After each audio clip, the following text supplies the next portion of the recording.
Hello and welcome to episode 19 of Learn English with Photos. My name is Jeffrey Hill and I'm going to be using some photos I've taken to help you improve your English vocabulary and practice your listening and speaking skills.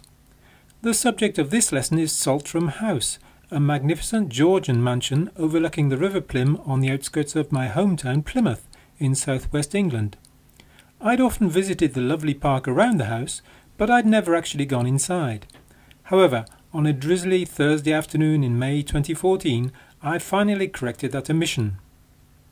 The first part of the house was constructed between 1743 and 1750 on the site of an earlier Tudor house by Sir John and Lady Catherine Parker.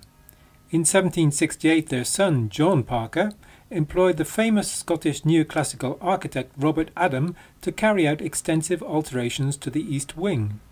In 1818 the porch was added, but since this time no other material changes have been made to the house. The Parker family continued living at Saltram until 1957, when the house, park and contents were accepted by the Treasury in payment of death duty and given to the National Trust, an independent UK conservation charity. Fans of costume drama might recognise the house, since it was used to represent Norland Park in the opening scenes of the 1996 movie version of Jane Austen's novel Sense and Sensibility, starring Hugh Grant and Emma Thompson. After buying my ticket, I made my way through the courtyard and up to the house. Unlike some stately homes I've been to, there isn't a guided tour, and visitors are free to wander around the house more or less as they please. However, National Trust volunteers are on duty in most of the rooms to answer any questions you might have, and to make sure you don't steal any of the valuable paintings or furniture. You are allowed to take photos, but not using a flash, which is why some of my pictures may look a little dark. This is Robert Adams' magnificent neoclassical saloon, or great drawing room. The chandeliers are particularly impressive. The morning room features a large number of paintings of various sizes, hanging on its red velvet walls, including this huge portrait of John Parker, the son, and his sister, painted by Sir Joshua Reynolds in 1792. The grand top-lit staircase hall leads up to the first floor, where the various bedrooms are situated. This is Lady Morley's bedroom, with its four-poster bed. And here's the Chinese bedroom. Among the other rooms on display are the velvet drawing room, the library with its collection of leather-bound books, and the mirror room. The house contains its original contents, including collections of furniture, paintings, pottery and porcelain. The John Parker who employed Robert Adam was responsible for a great part of these collections. In contrast with the ostentatious living rooms, the kitchens are plain and the 18th century equipment on display is positively primitive. After spending a couple of hours admiring the wonderful interiors of the house, it was time to explore the grounds. Saltram sits in 500 acres of parkland, which has been landscaped with mature trees and a collection of follies. A folly is an ornamental building with no practical purpose. This is the octagonal castle folly, which was built in 1770 as a summer house by the estate's carpenter at the request of Teresa Parker, who wanted a summer house with a view towards the sea. Fanny's Bower, built sometime after 1743, was intended as a shelter for viewing the Plym estuary and distant Dartmoor, but as you can see, that view has now been obscured by trees. The formal gardens include an orangery, which overlooks a fountain garden, and lawns bordered with camellias, magnolias and rhododendrons. This 700-year-old oak featured in the film Sense and Sensibility, but suffered severe damage during a storm in February 2014. This avenue of lime trees was first planted in the 19th century and is some 250 metres long. Many of the original trees remain, but some were blown over by fierce winds in 1990. The wonderfully named Melancholy Walk, which runs along the northern perimeter of the garden, is the oldest existing path. There are several historical features along the walk, including Bobby's grave, which is dated 1929 and presumably commemorates a family dog. After all that walking, I was feeling a bit peckish, so I stopped off at the new chapel tea room for a Devon cream tea, which traditionally comprises a pot of tea taken with scones, clotted cream and jam, although I had coffee instead. In fact, there's a big debate as to how a cream tea should be eaten. The Devon method is to cover each half of the scone with clotted cream and then add strawberry jam on top. In Cornwall they put the cream on top. As you can see, I prefer the Cornish method. There's also a debate over the right way to pronounce the word scone. I've always said scone, but some people insist it should be scone. Well, that more or less completes our visit to Saltram House. Of course, the exit is through the gift shop, where I bought some postcards and a guidebook. Now let's look at some of the vocabulary in more detail. I'll say each word twice, and you can repeat it after me if you like. I'll also give a definition and make some additional comments where appropriate. The first word is chandelier. Chandelier. A chandelier is a large light that hangs from a ceiling and has branches for holding lights or candles. Chapel. Chapel. A chapel is a small church. Clotted cream. Clotted cream. Clotted cream is very thick cream made by heating milk until large lumps of cream form. Devon and Cornwall are the two counties most closely associated with clotted cream, though it is produced elsewhere in the UK. Courtyard. Courtyard. A courtyard is a square area that is surrounded by buildings or walls.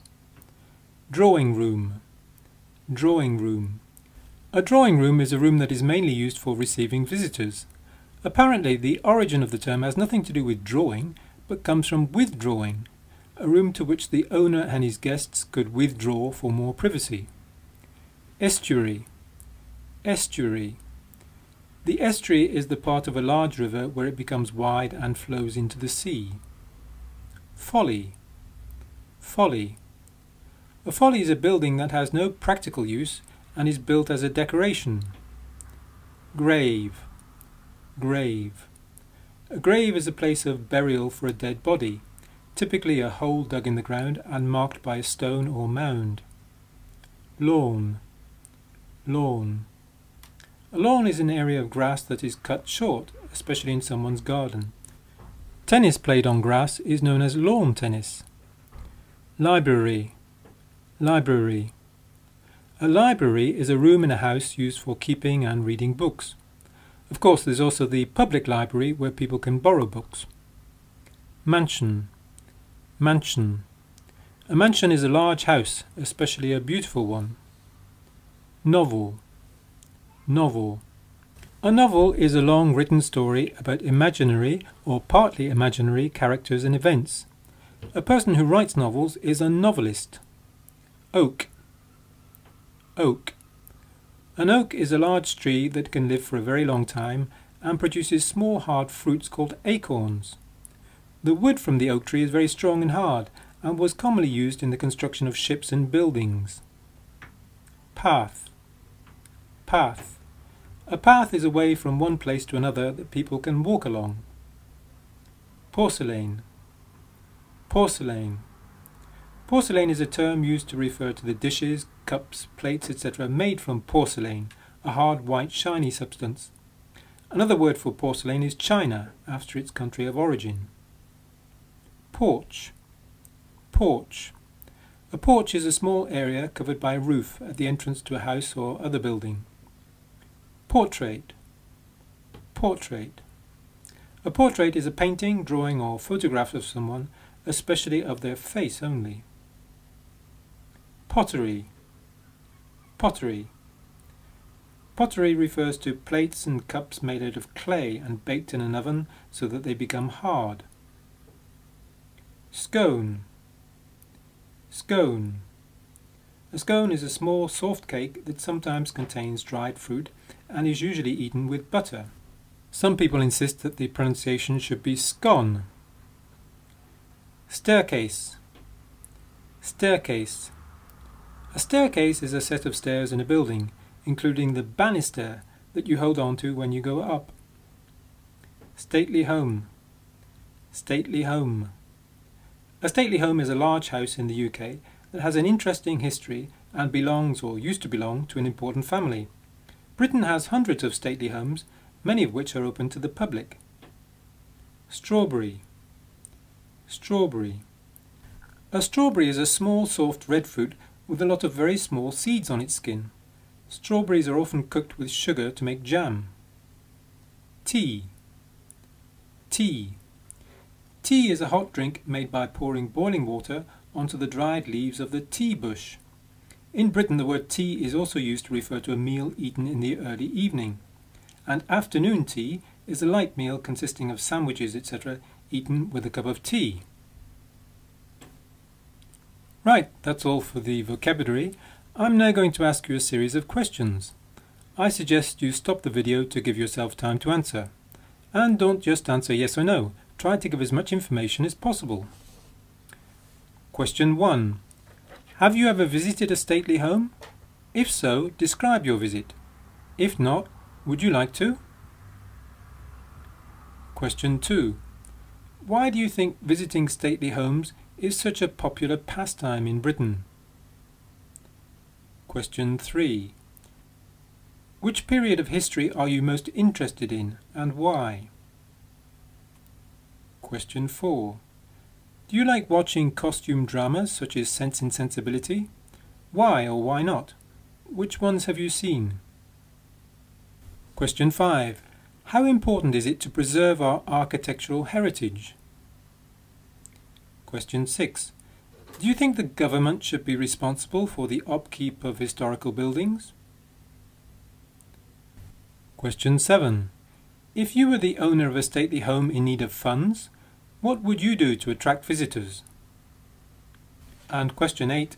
What modern buildings do you think people will visit in the future? Okay, that's the end of this lesson. I hope you found it useful, and I look forward to working with you again on another episode of Learn English with Photos.